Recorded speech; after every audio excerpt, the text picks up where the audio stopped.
أيها الذين آمنوا أطيعوا الله وأطيعوا الرسول وأولي الأمر منكم فإن تنازعتم في شيء فردوه إلى الله والرسول إن كنتم تؤمنون بالله واليوم الآخر ذلك خير وأحسن تأويلا. Kita mulai, ikhwah. Bismillahirrahmanirrahim. Assalamualaikum warahmatullahi wabarakatuh. Innal hamdalillah hamdan katsiran tayyiban mubarakan fi kama yuhibbu rabbuna wa yarda. Wa asyhadu an la ilaha illallah wahdahu la syarika lah. Wa asyhadu anna Muhammadan abduhu wa rasuluh. Allahumma salli wa sallim ala nabiyyina Muhammadin sallallahu alaihi wasallam wa ala alihi wa ashabihi wa man tabi'ahum bi ihsanin ila yaumiddin, amma ba'd.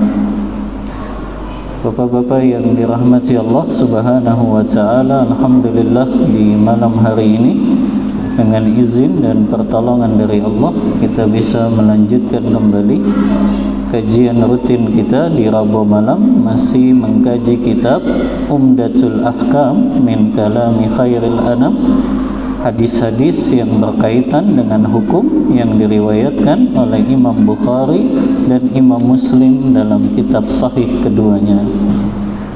Dan kita selesai dari bab yang kedua, yaitu bab tentang salat. Kita lanjut bab yang ketiga, yaitu Kitabul Janais. Kitab bab yang membahas tentang kepengurusan jenazah. Kata beliau, al-janais jam'u janazah. Janais bentuk plural dari kalimat janazah. Walil mayyiti ahkamun katsiratun. Dan bagi mayit dia memiliki hukum-hukum yang banyak. Di antaranya kita punya 4 kewajiban kepada mayit muslim yang meninggal dunia. Yang pertama memandikannya, yang kedua mengkafaninya, yang ketiga menyolatkannya, dan yang keempat menguburkannya.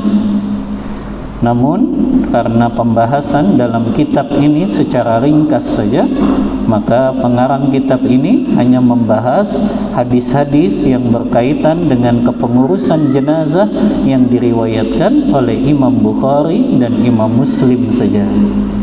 Adapun yang diriwayatkan di luar Imam Bukhari dan Muslim tidak dibacakan di dalam hadis ini atau tidak dicantumkan. Beliau mengatakan, famin haqqil maridi ala ikhwanihil muslimin iyadatuhu. Di antara haknya orang yang sakit yang wajib ditunaikan saudara muslimnya adalah mengunjunginya ketika sakit. Wa idkhalus sururi alaih, memasukkan kebahagiaan kepada orang yang sakit tersebut. Fa idza kana fi halatin khatiratin yudzakkaru bitaubah. Kalau orang yang sakit itu dalam keadaan kritis, maka dia ingatkan untuk bertaubat. Wa qada'id dain, membayarkan hutang-hutangnya. Wal wasiyah, dia ingatkan untuk berwasiat. La siyama fima yajibu alaihi bayanuh. Begitu juga perkara-perkara yang wajib dijelaskan secara detail, maka hendaknya dia jelaskan, namun dengan kata-kata yang lembut. Apabila orang yang sakit itu dalam keadaan sakratul maut, maka kita yang mengunjunginya mentalkinkannya agar mengucapkan kalimat la ilaha illallah, kemudian menghadapkannya ke arah kiblat. Faida mata, apabila ternyata orang yang sakit itu meninggal dunia, ghamadot aina, kita tutup kedua matanya, walayinat mafasilahu, dan kita segerakan kepengurusan jenazahnya, yaitu dengan cara memandikan, mengkafankan, menyolatkan dan juga menguburkannya. Kita akan bacakan hadis-hadis yang berkaitan dengan kepengurusan jenazah ini. Hadis yang pertama, babun fis salati 'alal ghaibi wa 'alal qabri. Subbab yang pertama tentang salat ghaib dan juga salat jenazah di atas kuburan. Al haditsus tsani wal khamsuna ba'dal mi'ah. Hadis nomor 152. An Abi Hurairah radhiyallahu anhu qala, dari sahabat Abu Hurairah beliau berkata, na'an nabiyyu sallallahu alaihi wasallam an-najashi fil yaumil ladzi mata fihi wa kharaja ilal musalla fasaffa bihim wa kabbara arba'an, rawahul Bukhari wa Muslim. Kata sahabat Abu Hurairah, Rasulullah mengabarkan tentang kematian Raja Najasyi pada hari ketika Raja Najasyi itu meninggal dunia. Kemudian beliau keluar menuju lapangan, kemudian membuat sof-sof untuk para sahabat, dan kemudian beliau bertakbir 4 kali melaksanakan sholat ghaib. Dari mana Rasulullah tahu Raja Najasyi meninggal dunia? Beliau di Madinah. Raja Najasyi di mana? Di Habasyah. Habasyah itu sekarang Ethiopia. Dari mana Rasulullah tahu Raja Najasyi meninggal dunia? Kata para ulama, wahyu dari Allah. Karena nggak mungkin Raja Najasyi ngirim seorang utusan, apalagi zaman dulu belum ada pesawat, ya. Maka nggak mungkin kalau dia kirim utusan untuk mengabarkan, pasti dalam waktu yang lama. Makanya dari mana Rasulullah tahu Raja Najasyi meninggal dunia? Dari wahyu yang Allah kirimkan kepada Rasulullah, ya. Makanya ini disebutnya salat ghaib itu, ya. Karena Rasulullah nggak menyolatkan jenazahnya langsung, tapi beliau solatkannya bersama sahabat di Madinah. Sementara Raja Najasyi berada di Habasyah. Kemudian ikhwah, yang perlu diluruskan, Najasyi itu sebuah julukan untuk setiap raja yang memimpin Habasyah. Jadi Najasyi itu bukan nama. Najasyi itu sebuah julukan, gelar yang diberikan untuk siapa? Untuk raja yang memimpin di Habasyah. Makanya ada Najasyi 1, Najasyi 2, Najasyi 3. Hanya kebanyakan orang pahamnya Najasyi itu nama, padahal bukan. Sama seperti Fir'aun nih, wah. Fir'aun itu bukan nama, tapi julukan untuk setiap yang dia menjadi raja dan memimpin di kota Mesir. Itu disebutnya Fir'aun. Ada Fir'aun 1, Fir'aun 2, ya. Begitu juga ada julukan untuk setiap yang memimpin Romawi. Setiap yang memimpin Romawi itu disebutnya dengan Qaisar. Setiap yang memimpin Romawi itu disebutnya Qaisar. Begitu juga setiap yang memimpin Persia itu disebutnya dengan Kisra.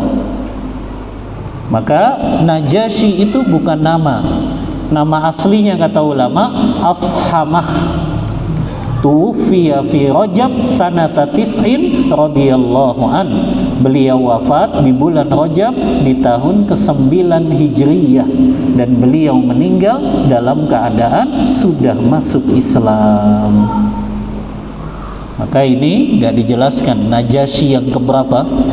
Pokoknya Najasyi ini yang menolong ketika para sahabat dalam keadaan tertekan di kota Mekah. Dan sahabat hijrah yang pertama kali kemana? Ke Habasyah.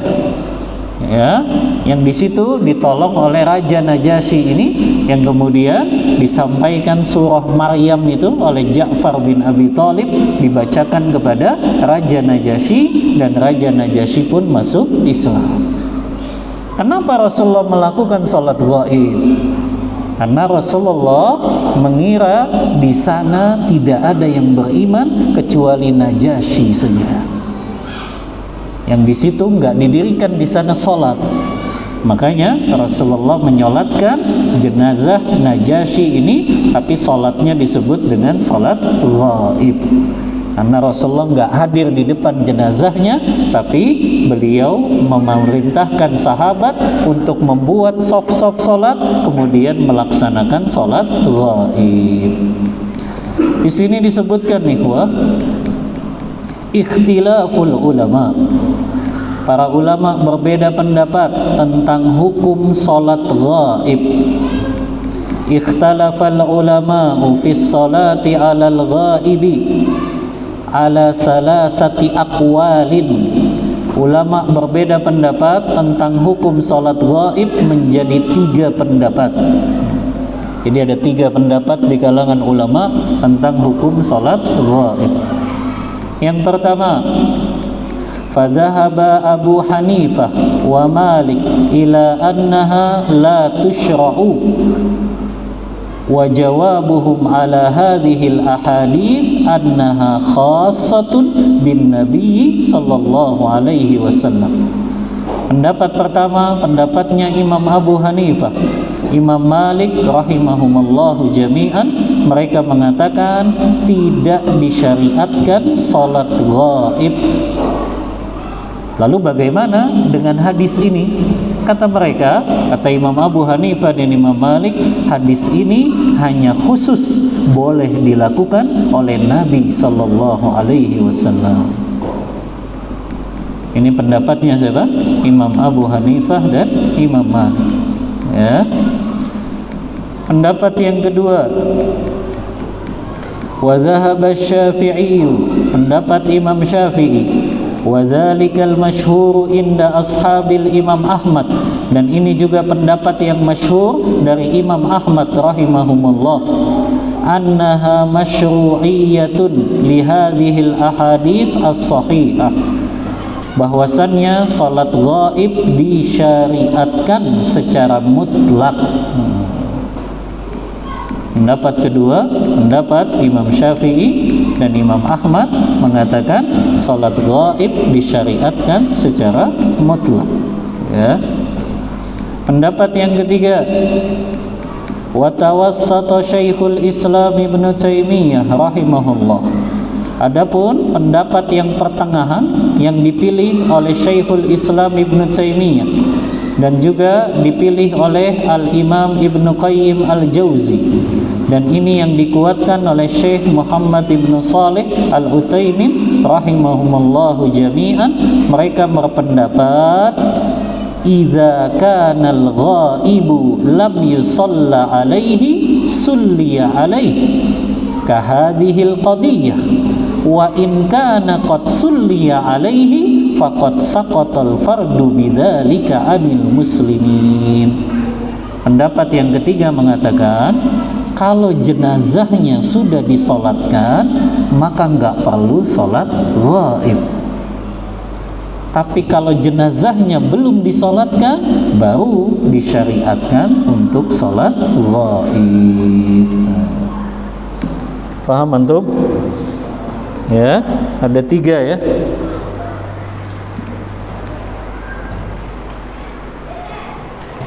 Hukum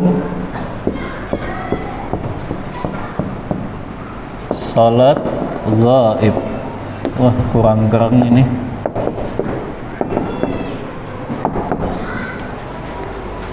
Kurang nyata.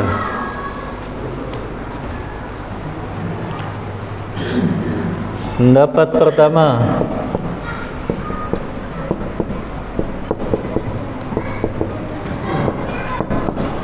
tidak disyariatkan.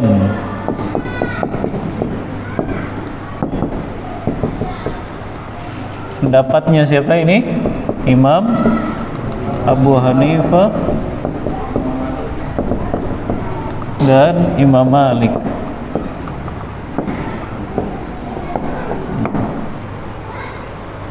Pendapat yang kedua,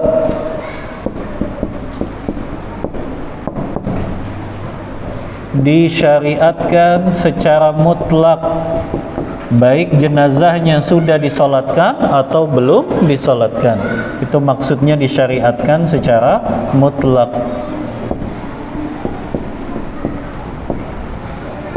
Ini pendapatnya Imam Syafi'i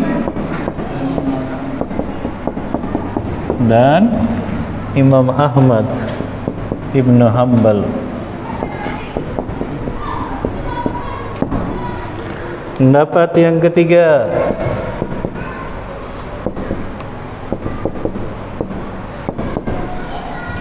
disyariatkan bila jenazahnya belum disolatkan.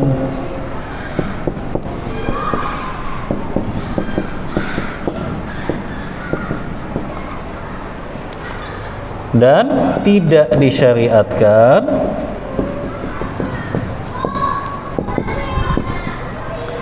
bila jenazahnya sudah disolatkan.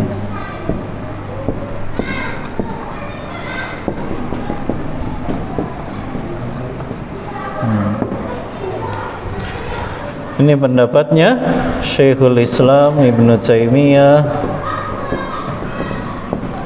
Ibnu Qayyim Al-Jauzi. Dan ini yang dikuatkan beberapa ulama kontemporer seperti Syekh Utsaimin, Syekh Abdul Aziz bin Baz rahimahumullah. Ya. Dan wallahu a'lam bihwa, dari tiga pendapat ini ya, ana lebih menguatkan pendapat yang ketiga. Karena dalilnya Rasulullah hadis ini. Rasulullah tidak ada riwayat lain melakukan salat ghaib kecuali hanya ketika menyolatkan Raja Najasyi saja. Makanya kata Ibnu Qayyim, berapa banyak sahabat-sahabat yang wafat di luar kota Madinah, di Mekah, ya, di Irak, tapi Rasulullah tidak didapatkan riwayat beliau melakukan salat ghaib. Maka beliau hanya melakukan salat ghaib ketika Raja Najasyi meninggal dunia. Karena kenapa? Beliau menganggap nggak ada yang menyolatkan jenazahnya ketika di Habasyah. Ya. Bahkan kata Syekh Abdurrahman As-Sa'di, salat ghaib itu disyariatkan untuk orang yang memang punya peran besar menolong kaum muslimin, yang dia memiliki keutamaan di kalangan kaum muslimin. Itu pendapatnya Syekh Abdurrahman Sa'di. Ya. Tapi kita katakan lebih kuat pendapat yang ketiga, apakah jenazahnya sudah disalatkan atau belum? Kalau belum disalatkan, disyariatkan salat ghaib. Tapi kalau sudah, maka gugur kewajibannya bagi kaum muslimin, tidak lagi disyariatkan salat ghaib. Ya. Wallahu ta'ala a'lam bissawab. Kita ambil faidah-faidah dari hadis ini. Ma yu'khadhu minal hadis. Faidah yang bisa diambil dari hadis ini. Yang pertama, masyru'iyatus salati 'alal mayyiti. Disyariatkan mensalatkan jenazah yang sudah meninggal dunia. Li'annaha syafa'atun wa du'aun min ikhwanihil musallin. Karena itu merupakan syafaat dan doa dari saudara-saudara orang yang menyolatkan jenazah tersebut. Yang kedua, masyru'iyatus salati 'alal ghaibi. Disyariatkan salat ghaib. Tadi ya, kalau memang jenazahnya belum disolatkan, itu pendapat yang lebih kuat ya. Yang ketiga, as-salatu 'alal mayyiti fi musalla kal-'idi idza kana al-jam'u katsiran. Disyariatkan juga menyolatkan jenazah. Rasulullah ternyata solatin jenazahnya di lapangan. Lihat hadis ini, kharaja ilal musalla. Rasulullah melakukan salat ghaibnya di mana? Di lapangan. Ya. Makanya sebagian hadis juga menyebutkan salat jenazah juga di lapangan. Walaupun tetap boleh melakukannya di dalam masjid, ya. Tapi ternyata riwayat-riwayat banyak menyebutkan Rasulullah salat jenazah dan salat ghaibnya itu di musalla, yaitu di lapangan. Karena mungkin zaman dulu banyak ya yang nyolatinnya, ya. Makanya sampai di lapangan yang luas, ya. Adapun ya di dalam masjid ya tetap diperbolehkan seperti di zaman kita, karena Rasulullah pernah melakukannya, ya. Sebagaimana hadis riwayat Muslim, kata Aisyah radhiyallahu anha, ketika Sa'ad bin Abi Waqqas meninggal dunia, Aisyah memerintahkan jenazah Sa'ad bin Abi Waqqas disolatkan di Masjid Nabawi. Tapi pada saat itu sebagian sahabat mengingkarinya, karena ternyata mereka terbiasanya nyolatin itu di lapangan nih. Makanya akhirnya Aisyah bawakan hadis ini, hadis riwayat Muslim, ya. Kata Aisyah, laqad shalla Rasulullah sallallahu alaihi wasallam ala benai bayda'a fil masjid Suhail wa akhihi. Sungguh Rasulullah pernah menyolatkan dua orang putra Baidha di dalam masjid, yaitu Suhail dan saudaranya. Maka ini dalil bahwa Aisyah mengabarkan boleh menyolatkan jenazah di dalam masjid, ya. Karena ternyata para sahabat memahaminya biasanya di lapangan sama Rasulullah, tapi Aisyah memerintahkan jenazah Sa'ad bin Abi Waqqas disolatkannya di masjid. Makanya Aisyah akhirnya membawakan hadis Rasulullah pun pernah menyolatkan jenazah di dalam masjid, ya. Ini yang ketiga. Yang keempat, at-takbiru fi salatil janazati arba'. Bertakbir dalam salat jenazah 4 kali. Ini sudah masyhur, ya. Yang kelima, fadilatu kasratil musallin wa kaunuhum salasati sufuf. Keutamaan semakin banyak yang menyolatkan jenazah itu semakin afdal. Bahkan disunnahkan membuat 3 shaf, ihwa. Walaupun jumlahnya nggak terlalu banyak, cuma 15 orang, tetap buatnya 3 shaf. Berarti 5 saja dibuat. Karena ada keutamaan jenazah yang disolatkan dan yang menyolatkannya itu minimal 3 shaf. Sebagaimana hadis Rasulullah SAW, ma min mu'minin yamutu fayusalla alaihi ummatun minal muslimin yabluguna an yakunu salasata sufuf illa ghufira lahu. Tidaklah seorang mukmin meninggal dunia kemudian disolatkan oleh kaum muslimin, yang disolatkan, yang menyolatkan itu minimal 3 shaf, maka Allah akan ampuni dosa-dosanya yang telah lalu. Minimal 3 shaf gitu, ya. Jenazah itu dapat ampunan kalau yang menyolatkannya minimal 3 shaf, ya. Yang keenam, ya, termasuk kalau yang nyolatin cuma 3 orang, ya. Yang nyolatin cuma 3 orang, ya. Bentuknya gimana? Ke belakang 3 shaf, ya. Karena untuk mendapat keutamaan hadis ini. Jadi walaupun jumlahnya sedikit, tetap berusaha dibuatnya 3 shaf, itu minimal. Kalau lebih banyak ya lebih bagus lagi, ya. Yang keenam, faidah yang diambil dari hadis ini, al-ikhbaru bi mautil mayyiti lil maslahati fi dzalik min takthiril musallin wa ikhbari aqaribihi fa inna dzalika laisa minan na'yi al manhiya anhu. Memberikan kabar tentang kematian seseorang itu diperbolehkan, kalau untuk tujuannya agar jenazah ini cepat diurusi. Dan ini tidak termasuk larangan mengabarkan berita kematian seperti di zaman jahiliyah. Karena Rasulullah pernah bersabda, iyyakum wan na'ya, jauhilah oleh kalian memberitakan berita kematian, fa innan na'ya min amalil jahiliyah, karena berita itu termasuk dari amalnya orang jahiliyah. Ternyata mengabarkan berita kematian yang dilarang itu, kalau di zaman jahiliyah mereka mengabarkannya dengan cara fulan meninggal dunia padahal dia telah banyak berbuat baik, jadi disebutkan seluruh kebaikan-kebaikannya. Nah, itu yang masuk dalam larangan hadis ini.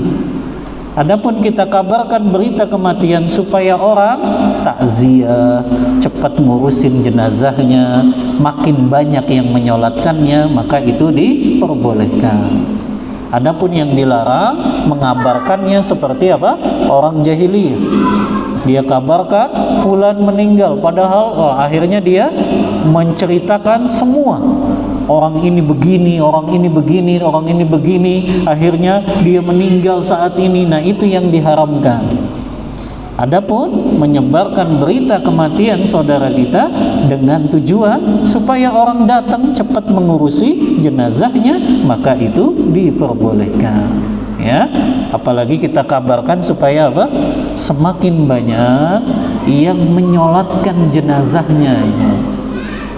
Karena ada hadis juga ya, tidaklah seorang muslim meninggal dunia jenazahnya disolatkan minimal 40 orang muslim yang tidak pernah berbuat syirik kepada Allah, maka jenazah itu diampuni dosa-dosanya oleh Allah Ta'ala. Ini pentingnya kita bersahabat dengan ahli tauhid.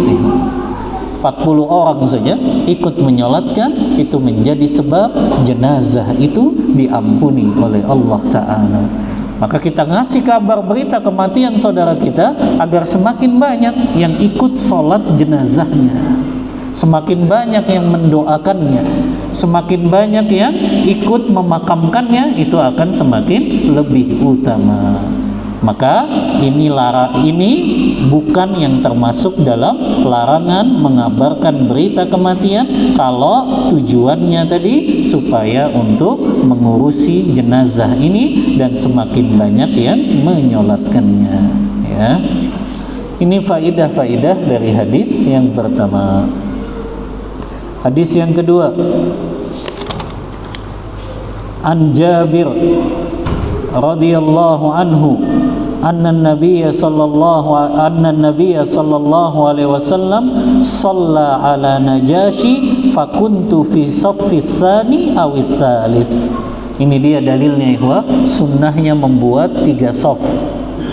Kata Jabir bin Abdullah, sesungguhnya Nabi sallallahu alaihi wasallam menyolatkan Raja Najasyi, ini salat ghaib ya, dan aku berdiri di shaf yang kedua atau shaf yang ketiga. Maka sunnah di sini apapun itu, salat jenazah, salat ghaib, sunnahnya membuat sampai 3 shaf ya. Hadis yang ketiga, An Ibni Abbas radhiyallahu anhuma, dari sahabat Abdullah bin Abbas, semoga Allah meridhai keduanya. Anna Nabiy sallallahu alaihi wasallam shalla ala qabrin ba'dama dufina fakabbara alaihi arba'an. Kata Abdullah bin Abbas, sesungguhnya Nabi sallallahu alaihi wasallam pernah salat di atas kuburan. Salat apa ini? Salat apa? Salat jenazah atau salat gaib? Hah? Salat jenazah atau salat gaib ini disebutnya? Salat jenazah. Karena ada di hadapannya walaupun sudah dikubur, ya. Rasulullah pernah salat jenazah di atas kuburan. Kapan itu? Setelah dikuburkan jenazahnya, dan beliau bertakbir 4 kali. Kita lihat di sini, faidahnya apa? Disyariatkan salat jenazah di atas kuburan apabila orang itu belum ikut sholat jenazahnya. Dan di sini dikasih penjelasan. Wa qaiduhu ba'dul ulama, sebagian ulama memberikan batas waktunya bimuddati syahrin, kalau belum sampai 1 bulan. Kalau sudah 1 bulan nggak perlu sholat di atas kuburannya.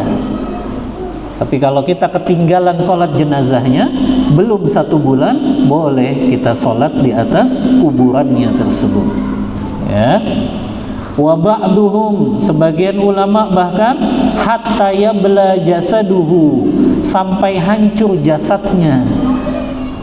Tapi gimana taunya jasad itu hancur? Kan susah ya. Tapi sebagian ulama membolehkan sholat di atas kuburan jenazah tersebut sampai hancur jasadnya. Ya. Wa ba'duhum jawazahu abadan, bahkan sebagian ulama membolehkannya selama-lamanya. Tapi wallahu a'lam ya, pendapat yang lebih kuat adalah sampai 1 bulan saja. Kalau sudah 1 bulan lewat, nggak perlu kita sholat jenazah di atas kuburannya. Ya. Jadi kalau misalnya sudah 1 bulan nggak perlu, sudah ya, cukup kita mendoakannya saja ya. Tapi kalau misalnya kita punya teman, ternyata kita kunjung, ternyata dia baru 1 pekan meninggal dunia, boleh kita datengin kuburannya dan kita sholat di atas jenazahnya ya. Maka batasnya 1 bulan ya. Begitu juga Ibnu Qayyim meriwayatkan dalam hadis riwayat Bukhari, annahu sallallahu alaihi wasallam marra biqabrin dufina lailan. Suatu hari Rasulullah melewati sebuah kuburan yang ternyata baru dikubur semalam. Faqala mata dufina hadha, kapan jenazah ini dikuburkan? Kata sahabat, al-bariha, baru semalam wahai Rasulullah. Maka Rasulullah pun melakukan sholat jenazah di atas kuburan tersebut ya. Ini dalil yang menyebutkan Rasulullah begitu perhatian nih pada sahabat-sahabatnya, dan beliau kalau masih sempat menyolatkan jenazah, beliau ikut menyolatkannya walaupun tadi ya ternyata sudah dikuburkan ya. Kemudian faidah yang kedua, anna sholata 'alal qabri mithlu sholati 'alal mayyitil hadiri. Salat jenazah di atas kuburan sama seperti salat ketika kita menyolatkan jenazah langsung. Jadi sama 4 kali takbir, tidak ada ruku dan tidak ada sujud, sama saja ya. Makanya satu-satunya salat yang boleh di atas kuburan ya salat jenazah saja ya. Adapun salat lainnya itu haram hukumnya kalau salat di kuburan ya. Kemudian faidah yang ketiga, maka alaihi Nabi sallallahu alaihi wasallam min rahmati wa ra'fah. Rasulullah memiliki sifat yang penyayang, sifat yang pengasih kepada para sahabatnya. Wa tafaqqadal wahid min ashabihi mahma kanat manzilatuhu. Rasulullah selalu mencari sahabat-sahabatnya, apabila tidak terlihat maka Rasulullah akan bertanya, kemana sahabatku ini? Seperti perempuan yang suka bersih-bersih masjidnya Rasulullah. Rasulullah itu kan berangkat jihad. Ketika pulang dari jihad, Rasulullah nggak ngelihat perempuan yang dia berkulit hitam yang suka bersih-bersih di masjid. Maka Rasulullah bertanya, aina hiya, kemana itu perempuan yang suka bersih-bersih masjid? Kata sahabat, qad matat ya Rasulullah, dia sudah meninggal wahai Rasulullah. Maka Rasulullah mengatakan, dullani ala qabriha, kalau begitu tunjukkan kepadaku di mana kuburannya. Maka Rasulullah salatkan jenazah wanita berkulit hitam itu yang suka bersih-bersih masjid. Subhanallah. Lihat perhatiannya Rasulullah kepada para sahabat sahabiyah, walaupun mungkin kedudukannya orang miskin, orang nggak terpandang, orang yang diremehkan, tapi tetap Rasulullah mencarinya karena orang itu beriman kepada Allah dan Rasulnya. Ya. Ini hadis yang ketiga ya, tentang bab salat ghaib atau salat jenazah di atas kuburan. Lanjut, babun fil kafni, bab yang berkaitan dengan mengkafani. An Aisyah radhiyallahu anha, dari ibunda kita Aisyah, semoga Allah meridhai beliau berkata, anna Rasulullah sallallahu alaihi wasallam kuffina fi thalathati aswabin yamaniyatin bidin sahuliyatin laisa fiha qamisun wala imamah. Kata ibunda Aisyah, sesungguhnya Rasulullah sallallahu alaihi wasallam dikafani dengan 3 helai kain dari Yaman yang warnanya putih sahuliyah, yang putih dan sangat bersih. Sahuliyah sebagian ulama menafsirkannya sebuah desa yang ada di Yaman, yang di situ memang memproduksi kain-kain kafan yang terbuat dari kapas begitu halus. Ya, laisa fiha qamisun wala imamah. Ya, yang di situ Rasulullah tidak dibuatkan baju lagi dan tidak dibuatkan imamah. Tahu imamah ya, kayak sorban. Ya, maka ternyata yang Rasulullah pakai ketika meninggal hanya 3 helai kain kafan saja. Ya, kita ambil faidahnya ini. Ya, yang pertama, kafanan Nabi sallallahu alaihi wasallam bi thalathati aswab laisa ma'aha qamis wala imamah. Rasulullah hanya dikafani dengan 3 helai kain kafan, tidak dibuatkan baju dan tidak dibuatkan imamah. Kata Imam Nawawi, maknanya Rasulullah tidak dibuatkan baju dan tidak dibuatkan imamah karena yang Rasulullah pakai hanya 3 helai kain kafan saja. Nah, ini membantah ya orang-orang yang dia membuatkan baju untuk mayit kecuali perempuan. Ya, kecuali jenazah perempuan. Iya, itu disyariatkan. Tapi untuk laki-laki nggak perlu, karena Rasulullah pun nggak dibuatkan baju, nggak dibuatkan apa? Imamah. Hanya 3 helai kain kafan saja kata Aisyah. Kecuali perempuan. Kalau perempuan memang 5 helai kain kafan dan 2 helainya itu dibuat baju, sarung, kemudian jilbab. Ya, itu khusus untuk jenazah wanita. Tapi jenazah laki-laki maka cukup 3 helai kain kafan saja. Yang kedua, istihbabul bayadi wan nazafati fil kafni. Dianjurkan kain kafan yang berwarna putih dan bersih. Boleh nggak pakai kain kafan selain putih? Boleh. Jadi hukumnya anjuran saja mengenakan kain kafan berwarna putih. Ya. Yang ketiga, anna hadhil hala hiya akmalu hali litakfinil mayyit. Kondisi seperti ini kondisi cara mengkafani mayit secara sempurna, yaitu dengan 3 helai kain kafan. Ya. Taib, sudah masuk waktu salat Isya, ikhwah. Kita break terlebih dahulu. Kita lanjut insyaallah setelah salat Isya. Wallahu ta'ala a'lam bis-shawab. Wa sallallahu ala nabiyyina Muhammadin wa ala alihi wa sahbihi wasallam.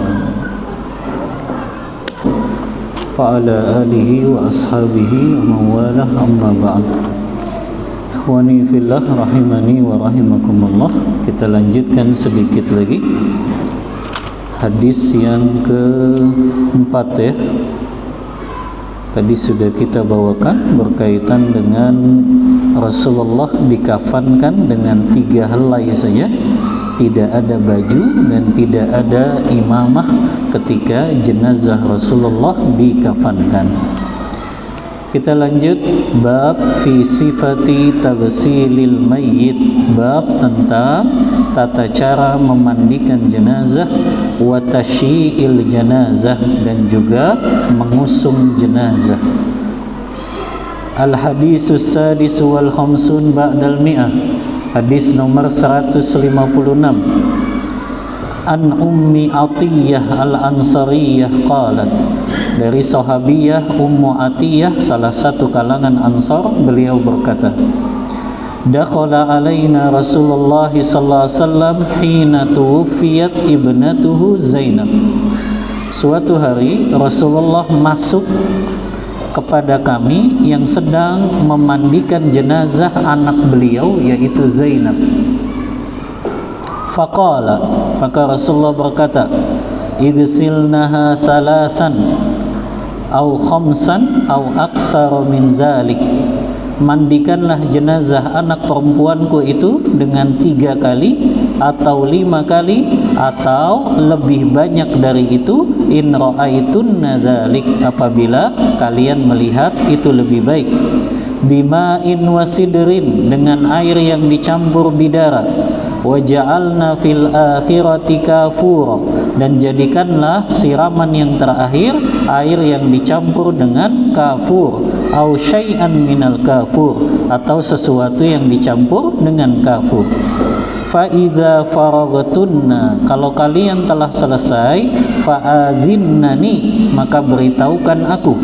Falamma faragna azannahu, ketika kami selesai memandikan jenazah anak perempuan beliau, maka kami pun memberitahukan Rasulullah.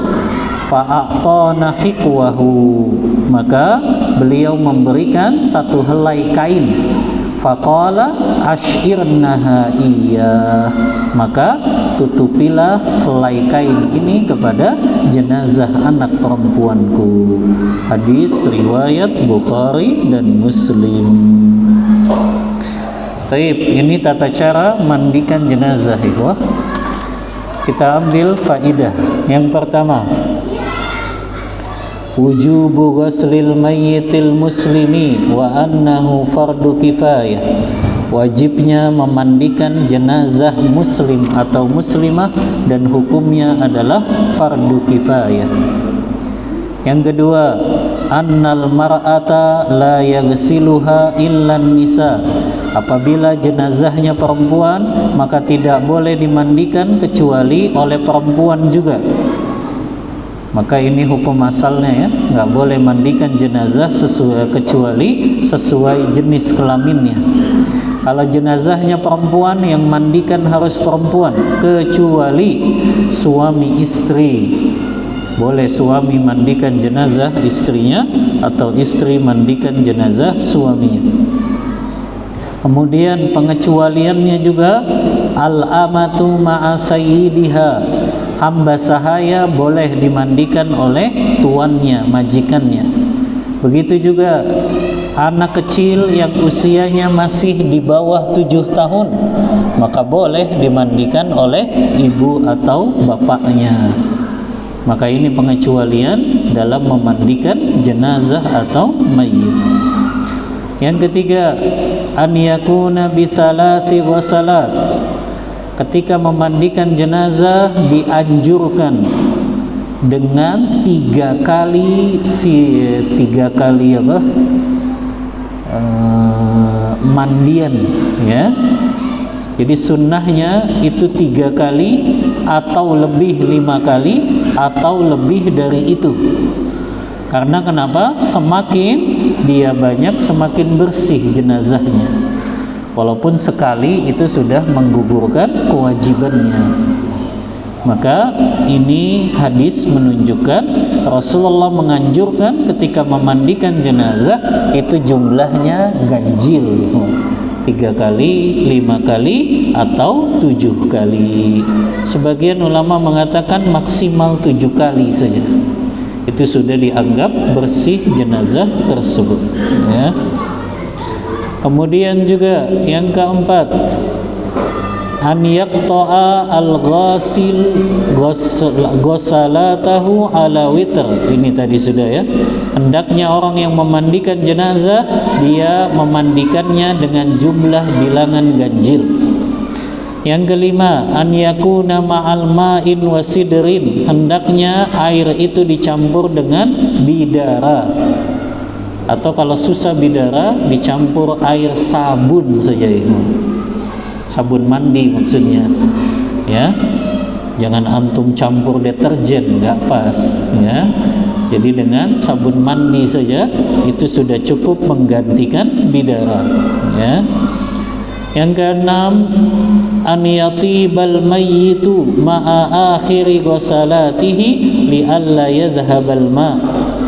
Menjadikan siraman yang terakhir untuk mayit tersebut siraman air yang dicampur dengan kafur. Itu menjadikan jenazah itu wangi, ya, untuk menghilangkan bau-bau yang tidak sedap. Kemudian ada tambahan di sini riwayat. Rasulullah mengatakan ibda'na bima yaminiha. Ketika mandikan jenazah mulailah dari sebelah kanan. Wa bada'na bima wadi'il wudu. Hendaklah engkau memulainya dengan tempat-tempat yang biasa dibasuh untuk berwudu. Jadi kita pernah praktek ya. Kalau mandiin jenazah itu yang pertama apa? Sunanul fitrah dulu. Ya, lihat kukunya, kumisnya, ketiaknya. 3 ini yang disunahkan dipotong dulu sebelum dimandikan jenazahnya. Yang kedua, baru kemudian diistinjakan. Istinjakan itu dicebokin maksudnya, bagian depan dan juga bagian kanan, bagian belakang. Baru kemudian diwudukan, ya, diwudukan. Kemudian setelah diwudukan baru dimulai disiram, ya, dari bagian mana? Sebelah kanan terlebih dahulu, ya. Maka ini yang diperintahkan Rasulullah, mulailah dari bagian sebelah kanan, ya. Kemudian faidah yang juga bisa diambil at-tabarruku bi atharin Nabi sallallahu alaihi wasallam wa hadza syai'un khassun bihi. Bolehnya bertabaruk dengan bekas-bekas yang dimiliki Rasulullah, dan ini kekhususan Rasulullah saja. Ini digaris bawahi, karena banyak orang yang mereka cari keberkahan dari selain Rasulullah. Padahal hadis-hadis menyebutkan mencari keberkahan itu hanya khusus dari diri Rasulullah dan peninggalan yang Rasulullah tinggalkan. Misalnya apa? Bajunya, boleh bertabaruk dengan baju Rasulullah. Tapi kata ulama, setelah 100 atau 300 tahun setelah Rasulullah meninggal, sudah tidak ada lagi peninggalan Rasulullah yang masih ada. Ya, kalau ada yang mengaku-ngaku ya hari ini, oh ini rambutnya Rasulullah, itu harus dibuktikan. Karena para ulama sejarah mengatakan 300 tahun atau sekitar 500 tahun setelah Rasulullah wafat, udah nggak ada lagi peninggalan Rasulullah. Apakah itu rambutnya, apakah itu pedangnya, apakah itu bajunya, sudah nggak ada. Ya, maka harus dibuktikan secara ilmiah. Apalagi kita sudah berapa abad ini jaraknya dengan Rasulullah? 14 abad ya, jauh sekali. Ya, makanya agak diragukan kalau ada orang yang mengklaim, oh ini bagian dari pemilikan Rasulullah. Karena para ulama sejarah mengatakan kalau sudah 300-500 tahun nggak ada lagi yang tersisa dari peninggalan Rasulullah. Ya, maka mengambil keberkahan kepada selain Rasulullah nggak bisa, ya. Sebesar apapun ulama tersebut, sesoleh apapun ulama tersebut, nggak bisa disamakan dengan Rasulullah. Beda dengan Rasulullah yang memang diperbolehkan mengambil keberkahan dari beliau. Sebagaimana sahabat, kalau Rasulullah berwudu, mereka berebutan untuk mengambil air bekas wudunya Rasulullah. Karena memang itu dibolehkan, mengambil keberkahan dari Rasulullah selama Rasulullah masih hidup. Setelah Rasulullah meninggal dunia, maka nggak bisa lagi diambil keberkahannya. Nah, ini yang banyak disalahpahami, ikhwah. Akhirnya orang begitu mencari keberkahan ke kuburan-kuburan orang soleh. Bahkan mereka samakan kepada ngambil keberkahan kepada Rasulullah. Mana bisa orang soleh disamakan dengan Rasulullah? Jauh lah. Rasulullah orang yang memang dapat wahyu, ya, mendapat petunjuk dari Allah, ya, maka nggak bisa disamakan dengan ulama sekaliber apapun dia, ya, maka nggak boleh ngambil keberkahan selain dari kepada Rasulullah, itu pun saat Rasulullah masih hidup.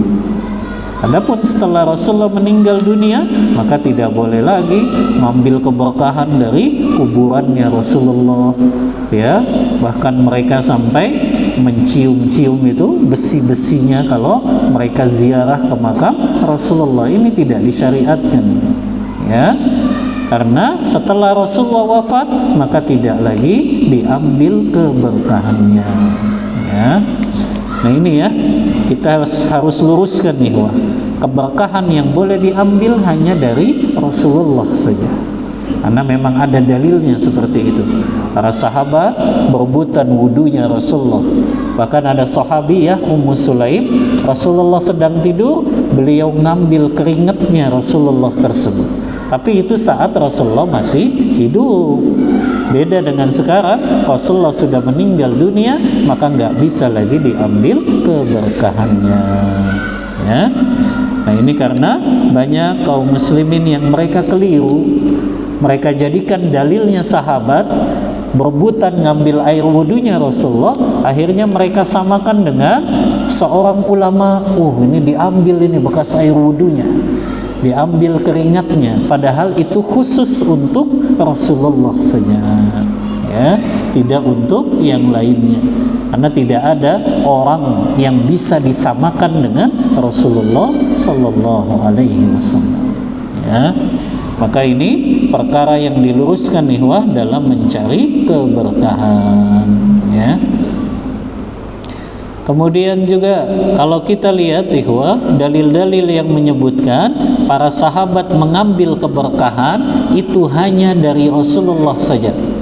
Kalau seandainya boleh mengambil keberkahan dari orang soleh selain Rasulullah, pasti sahabat sudah ngambil keberkahan dari sahabat Abu Bakar As-Siddiq. Siapa yang lebih mulia setelah Rasulullah? Abu Bakar As-Siddiq. Tapi tidak ada riwayat setelah Rasulullah wafat sahabat berebutan air wudu bekas Abu Bakar As-Siddiq. Gak ada riwayat sahabat berebutan air wudu bekasnya siapa? Umar bin Khattab. Padahal mereka lah orang-orang yang mulia setelah Rasulullah Sallallahu Alaihi Wasallam.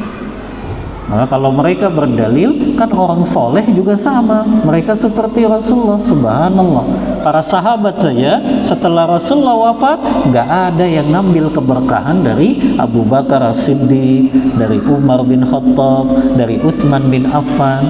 Gak ada yang mereka berebutan air wudunya Abu Bakar, gak ada riwayatnya. Padahal manusia paling soleh setelah Rasulullah Abu Bakar As-Siddiq. Maka ini dalil, ikhwah, para sahabat faham mengambil keberkahan hanya khusus untuk Rasulullah saja, tidak untuk selain Rasulullah Sallallahu Alaihi Wasallam. Ya, paham antum? Jadi jelas ya, kalau itu boleh kepada orang soleh selain Rasulullah, pasti para sahabat ngambil keberkahan dari sahabat Abu Bakar As-Siddiq, Umar bin Khattab, tapi tidak ada riwayat yang menyebutkan itu. Baik, ikhwah, sampai hadis yang ke 156 dulu ya. Insyaallah kita lanjut hadis selanjutnya, hadis 157. Baik, kita cukupkan untuk materi, kita buka diskusi dan tanya jawab. Wallahu ta'ala a'lam bissawab. Wa sallallahu ala nabiyyina Muhammadin wa ala alihi wa sahbihi wasallam. Tafadhal. Astagfirullah.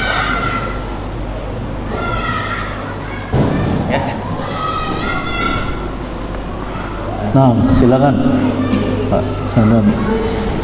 Bismillahirrahmanirrahim. Assalamualaikum warahmatullahi wabarakatuh. Waalaikumsalam. Ya. Si Fulan kan lagi sakit ya, lagi sakit, terus dianjurkan sama dokter itu harus dimutasi kakinya gitu kan. Nah setelah sebagian anggota tubuhnya harus dimutasi, yaitu kakinya. Yang jadi pertanyaan, anggota tubuhnya yang dimutasi ini perlu disolatkan apa langsung dikuburkan aja gitu Tad? Itu aja, makasih Tad. Iya, jazakallah khairan ya. Pertanyaan yang bermanfaat ya. Berkaitan dengan tubuh seorang mukmin ya. Kalau qadarullah tadi, dokter ternyata memerintahkan untuk diamputasi, kemudian akhirnya meninggal ya. Oh belum meninggal, oh dianya masih hidup ya. Apakah kakinya harus dikuburkan ya? Oh langsung dikuburkan atau disolatkan? Nggak perlu disolatin ya. Kalau mau dikubur, kubur saja langsung, jadi nggak perlu disolatkan ya. Bahkan sebetulnya ya, kalau nggak menimbulkan fitnah, tapi kadang kan di masyarakat kita bisa menimbulkan fitnah. Wallahu a'lam, kalau dibuang pun nggak masalah, tapi khawatir menimbulkan fitnah kan di masyarakat kita. Maka lebih baik langsung dikuburkan saja. Jadi nggak perlu disolatkan, tapi dikuburkan. Wallahu ta'ala a'lam bissawab. Tafadhal, ada lagi ikhwah?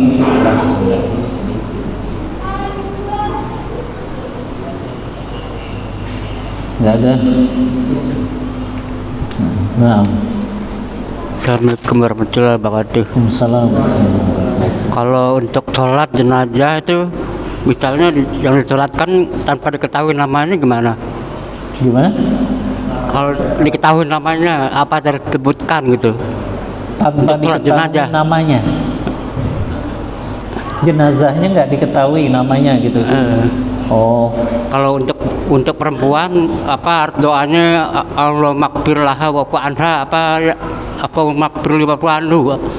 Oh iya, jazakallah khairan. Untuk jenazah ikhwah, yang penting kan kita tahu jenis kelaminnya saja. Jadi nggak perlu tahu namanya seperti Fulan bin Fulan gitu, nggak terlalu perlu gitu. Yang penting adalah kita sholat jenazah, kita tahu jenis kelamin jenazah tersebut. Karena itu berhubungan dengan doa untuk si mayitnya kan.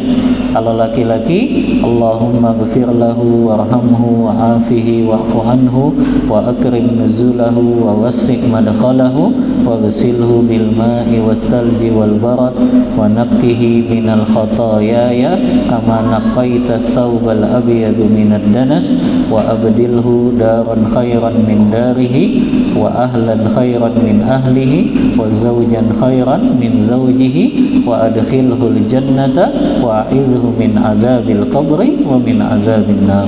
Tapi kalau jenazahnya perempuan, ya pakai ha. Allahumma ghfir laha warhamha wa'afiha wa'fu anha wa akrim nuzulaha sampai seterusnya.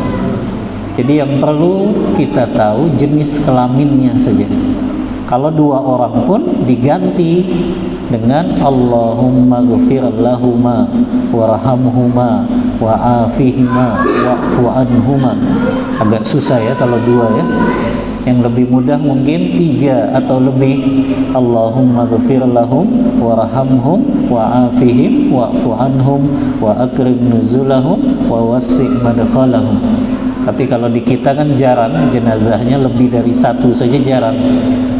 Biasanya kalau di Indonesia itu ya paling satu kalau sholatin jenazah ya. Tapi kalau di Masjidil Haram, Masjid Nabawi itu jenazahnya banyak itu Karena banyak orang yang mau disolatkan di Masjidil Haram, di Masjid Nabawi. Makanya setiap selesai solat 5 waktu pasti ada yang namanya solat jenazah. Ya, kalau antum solat di Masjidil Haram, setiap solat 5 waktu, habis subuh, habis zuhur, habis asar, habis maghrib, habis isya, itu selalu ada solat jenazah. Ya, karena banyak orang yang mau disolatkan di Masjidil Haram dan Masjid Nabawi tersebut. Ya, begitu. Wallahu ta'ala a'lam bissawab.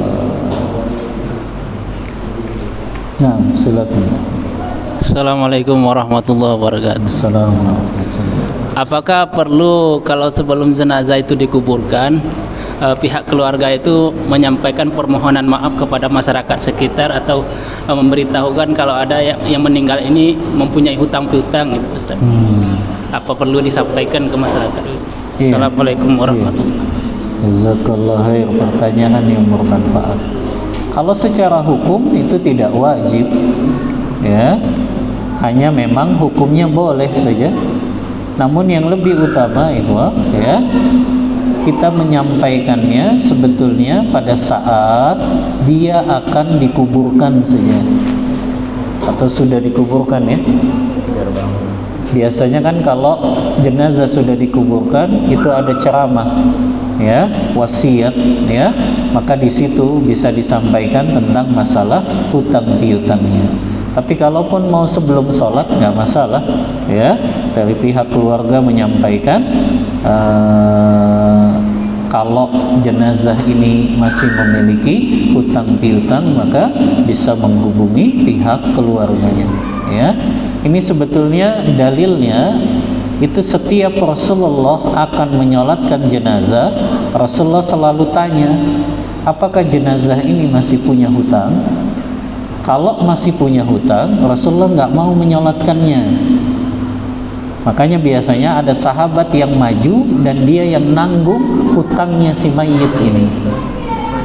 Ya, jadi Rasulullah setiap ada jenazah datang, pertanyaannya satu, hal alaihi dain, apakah dia masih punya hutang? Saat itu kata Jabir, salah satu dinar, jenazah ini punya hutang 3 dinar. Rasulullah pun mengatakan, tusalluna alaihim, kalau gitu kalian saja yang menyolatkannya. Makanya akhirnya sahabat Abu Qatadah maju, ya Rasulullah, salatkan jenazah itu, aku yang menanggung hutangnya. Kalau ada yang menanggung hutangnya baru Rasulullah mau menyolatkannya. Jadi itu mungkin yang dijadikan masyarakat kita sebelum salat jenazah, maka ada pihak keluarga yang mengatakan kalau ada hutang piutang maka dialihkan kepada keluarganya. Jadi hukumnya tidak wajib tapi hanya boleh saja, ya. Wallahu ta'ala a'lam bissawab. Naam, tafadhal. Bismillahirrahmanirrahim. Di umumnya ya di masyarakat kita gitu, kalau sebelum sholat itu ada persaksian gitu, Ustaz. Bahwa saya bersaksi jenazah ini baik gitu, hoir gitu semua gitu. Terus bagaimana hukumnya seperti itu? Dan juga yang kedua, setelah sholat jenazah itu ada doa atau tidak, Ustaz? Jadi kadang kita mengikuti sholat jenazah, setelahnya ada doa-doa panjang gitu ya, sampai disebutkan siapa, syekh siapa gitu. Nah, apakah ada tuntunan doanya atau bagaimana? Sekarang saja sekalian. Ya, jazakallah khair, pertanyaan yang bermanfaat. Berkaitan dengan persaksian, wallahu a'lam, ya, ana belum tahu dalilnya. Tapi kalaupun mereka bersaksi itu jenazah baik, maka mereka harus pastikan betul-betul jenazah itu memang baik. Kadang di masyarakat kita asal saja dia nggak tahu ini jenazah sholat 5 waktunya benar atau enggak, dia nggak tahu orang ini baik atau tidak, tapi mereka hanya mengatakan kami bersaksi dia jenazah khair, padahal dia nggak tahu tentang jenazah ini. Kalau memang dia tahu jenazah ini baik, baru dia boleh bersaksi itu. Tapi yang bahaya kalau dia nggak tahu ternyata jenazah yang disolatin ini sholat 5 waktunya bolong-bolong, ya. Tapi dia bersaksinya khair saja, maka itu akan dimintai pertanggungjawaban pada hari kiamat. Maka harus dipastikan dulu jenazahnya memang orang baik atau bukan, ya. Jenazahnya jaga sholat 5 waktu atau tidak, kan begitu. Ya, kalau memang dia orang yang kita kenal rajin sholat berjamaah gitu ya, rajin juga hadir di majelis ilmu, boleh kita bersaksi bahwa itu memang jenazah yang baik, ya. Maka harus dipastikan dulu kalau seseorang mau bersaksi jenazah itu memang jenazah yang min ahlil khair tadi, tidak asal-asalan gitu, dia nggak tahu asal usulnya jenazah ini, tapi dia bersaksi bahwa dia min ahlil khair. Yang kedua, ikhwah, ya, berkaitan dengan doa. Wallahu a'lam, dalam sholat jenazah itu sudah doa isinya itu. Makanya kan doanya panjang itu setelah takbir yang ketiga itu kan isinya doa itu sudah, ya. Jadi setelah takbir yang ketiga itu isinya doa semua, ya. Bahkan di takbir yang keempat pun menurut sebagian ulama isinya juga doa kan. Allahumma la tahrimna ajrahu wa la taftinna ba'dahu waghfir lana wa lana, isinya doa, ya. Jadi cukup sebetulnya, ya, ketika kita sholat jenazah sudah itu adalah bagian dari doa, ya. Allahu ta'ala a'lam bissawab. Begitu ikhwah.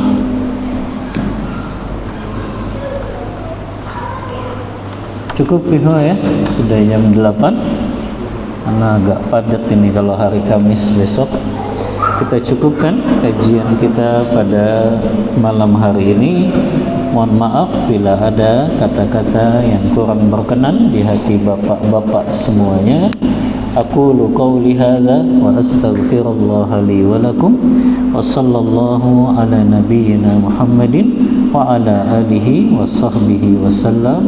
Kita tutup kajian kita membaca doa kafaratul majlis. Subhanakallahumma bihamdika asyhadu an la ilaha illa anta astaghfiruka wa atubu ilaik. Walhamdulillahi rabbil alamin. Wassalamualaikum warahmatullahi wabarakatuh.